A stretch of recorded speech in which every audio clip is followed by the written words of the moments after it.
प्रभु का नाम का अर्थ होता स्वामी। उसको ब्रह्म कहो, प्रभु कहो, साहिब कहो, और राम गॉड खुदा अल्लाह कहो। अल्लाह भी स्वामी। और जैसे परमात्मा किसे कहते हैं? परमात्मा उसे कहते हैं जो कभी दुख नहीं देता, सबको सुख सुख देता है। उत्तम पुरुष है तो अन्य परमात्मा इति उदाहरत है। यह लोक तरम अविश्य विवर्ती अवय ईश्वर है। अब परमेश्वर ने आके बताया अपनी प्यारी आत्मा धर्मदास जी को कि धर्मदास आप इस काल के लोक में रह रहे हो।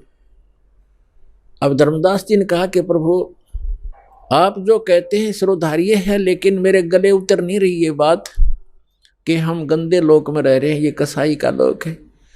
हे परमात्मा देखो कैसी यहाँ पर फल फ्रूट हैं, कैसे बाग बगीचे बने हैं, झरने बह रहे हैं, गंगा जैसी दरिया बह रही है, और कितना दयालु है ये परमात्मा, कैसी ऋतु बनाई है, हवा चल रही है, और कितना अच्छा शुद्ध हवा दे रखी है, कितनी लंबी चौड़ी पृथ्वी है, कोई कहीं बैठो उठो लेटो किसी प्रकार, कितनी सुविधा देता है ये। इसको कैसे हम मानने कि ये भगवान नहीं है? तब परमात्मा ने बताया कि धर्मदास जैसे कसाई बकरे पालता है, उन बकरे और बकरियों के लिए वो कितनी सुविधा करता है, जिसकी अच्छी सेल होती है।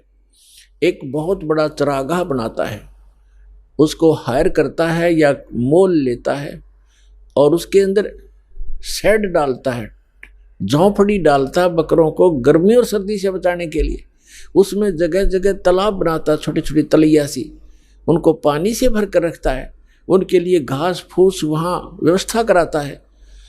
उस सारी व्यवस्था को देखकर वो भोले प्राणी ये समझ बैठते हैं कि हमारा मालिक, हमारा स्वामी कितना दयालु है, हमारी कितनी केयर टेक रखता है, सारी सुविधाएं प्रदान करता है, हिंसक पशुओं से बचाता है, चारों तरफ से बाड़ लगा देता है, और अंदर वृक्ष हैं, झाड़ बोझड़े हैं, घास फूस है, गर्मी से बचने के लिए शेड है, सर्दी से बचने के लिए व्यवस्था शेड है।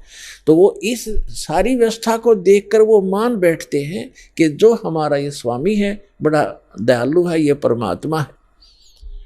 और जब वो कभी उनके बीच में आता है तो वो सारे उसको प्यार देने के लिए उसके चारों तरफ कोई ऊपर को पैर फैलाता है अपने सीने से लगाने के लिए, और वो उसको चाटते हैं प्यार से, जीभ से चाटना चाहते हैं उनको एक विशेष रिगार्ड देने के लिए। वो तो चाट रहे हैं जीभ से, और वो कसाई देख रहा है से हाथ लगा के, और वो खुश होते हैं कि हमारा मालिक हमसे प्यार कर रहा है। वो देख रहा है कि ये कितना मांस हो गया, कितने का बिकेगा, और वो सोच रहे हैं मुझे हमें प्यार कर रहा है।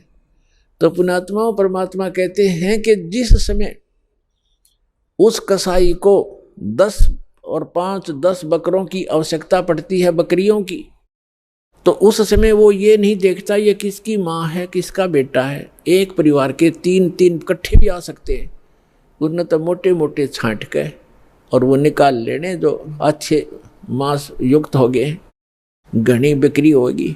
तो उस समय उन बकरों को भी पता होता है, उनके अंदर करड़ा ऐसे भागते ही इधर उधर दौड़ जाते, उनको मालूम है कि कहीं इनको खतरे के स्थान पर ले जा रहा है, इतना उनकी आत्मा में आभास होता है।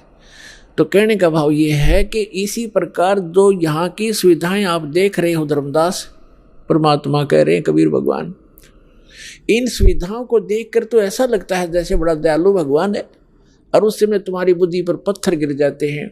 किसी का बेटा मर गया, किसी की बेटी मर गई, एक परिवार के 3-3, 4-4 सदस्य मर जाते हैं। यहाँ एक बता रहे थे, कोई सरसा से सत्संग सुनकर जा था, जिसके उस गाड़ी के अंदर 16 सदस्य थे एक का परिवार के, बूढ़ा घर रह गया था, 16 के 16 एक्सीडेंट में मर गए। बताओ पुण्यात्मा, और उनकी कार और कोठियाँ और बड़े सारी व्यवस्थाएं थी, कुल नाश हो गया उसका। तो कहने का भाव ये है कि उस समय बुद्धि कहाँ जाती है आपकी, ये सुविधाएं किसने दे रखी थी, ये फिर क्यों छीन लिया 1 मिनट में।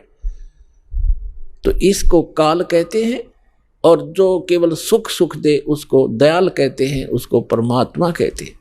आप इसको परमात्मा मान बैठे हो, लेकिन ये परमात्मा नहीं है।